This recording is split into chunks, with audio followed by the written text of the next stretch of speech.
out this illegitimate government in what we are seeing initially to be dictatorial tendencies. We saw and we are seeing how they are continuing to speak. We want to call out this government on especially the finance bill.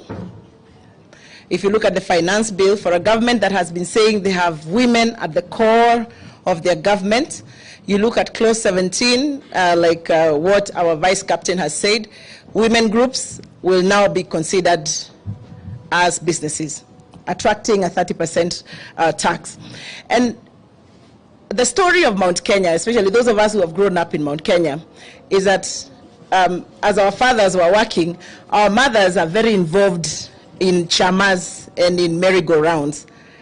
And they really support the family unit. In fact, if you look at the data in the Ministry of Gender, the Mount Kenya region ranks highest in uptake of the Women Enterprise Fund and the lowest in loan delinquency. And therefore, when you begin to look at this, women in the villages as whatever activity they're taking on as business activities, essentially what you're doing is killing that sector. As Mount Kenya leaders, we're also very aware that this regime would like to kill our small businesses. If you go through the finance bill, once again, if you sell chai and mandazi, those small vibandas that we have in the village, and you only sell 1,300 shillings a day, those are 10, 12 cups of tea and mandazi in the village, you will now be paying to this government about 15,000 shillings a year. So ideally, we see a regime that is out to kill our Mount Kenya businesses, that is going for women, I mean in very mundane and desperate things like trying to charge wigs and weaves and very small desperate measures.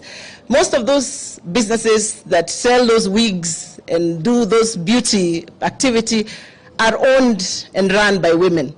So as women of Mount Kenya, we are seeing a regime that is out to cut our businesses, that is out to hurt our activities as women.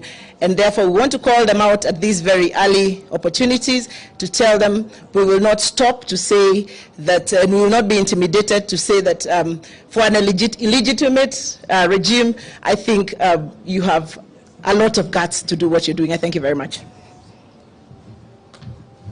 Governor Derito. Thank you very much. Let me say to you,